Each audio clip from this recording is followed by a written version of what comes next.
സംസ്ഥാന കായിക വകുപ്പിന്റെ നേതൃത്വത്തിൽ സംഘടിപ്പിച്ച ലഹരി വിരുദ്ധ സന്ദേശയാത്രയ്ക്ക് ആവേശകരമായ സമാപനം. മെയ് 5-ന് കാസർഗോഡ് നിന്ന് ആരംഭിച്ച 14 ജില്ലകളിലും നിരവധി കേന്ദ്രങ്ങളിൽ നടന്ന പര്യടനത്തിന് ശേഷമാണ് സന്ദേശയാത്ര തിരൂരിൽ സമാപിച്ചത്.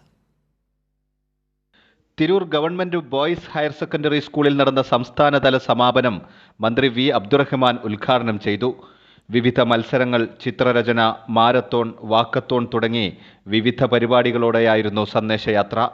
രാസലഹരി പൂർണ്ണമായി ഇല്ലാതാക്കുക എന്നതായിരുന്നു ലഹരി വിരുദ്ധ സന്ദേശയാത്രയുടെ ലക്ഷ്യമെന്ന് മന്ത്രി വി അബ്ദുറഹ്മാൻ പറഞ്ഞു.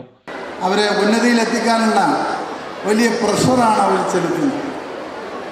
പരീക്ഷയായാലും പഠനമായാലും ഒക്കെ തന്നെ അവർ മറ്റുള്ള കാര്യങ്ങളിൽ അവരെ ഉപദേശിക്കാൻ നമ്മൾ ചെയ്യാറില്ല. പക്ഷെ എപ്പോഴും അവരെ നമ്മൾ പ്രസ് ചെയ്യുന്നത് കൂടുതൽ പഠിക്കാനും കൂടുതൽ വിജയം നേടാനും ആണ്. ഒരിക്കൽ പോലും അവരുടെ പരാജയം നമ്മൾ ഇഷ്ടപ്പെടുന്നില്ല.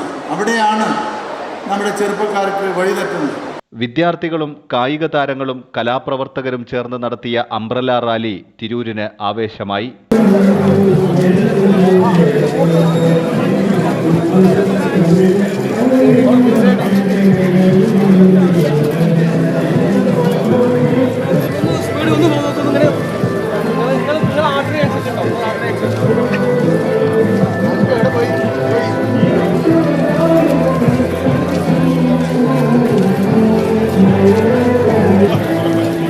തിരൂർ സ്റ്റേഡിയത്തിൽ നിന്ന് ആരംഭിച്ച റാലി ബോയ്സ് ഹയർ സെക്കൻഡറി സ്കൂളിൽ സമാപിച്ചു.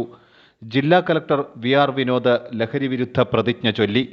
പത്മശ്രീ IM വിജയൻ, കവി റഫീഖ് അഹമ്മദ്, സംഗീത സംവിധായകൻ ബിജി പാൽ, ചലച്ചിത്ര സംവിധായകൻ ലാൽ ജോസ്, ഗായകൻ ഡാബ്സി തുടങ്ങിയവർ പങ്കെടുത്തു. കൈരളി ന്യൂസ്, മലപ്പുറം.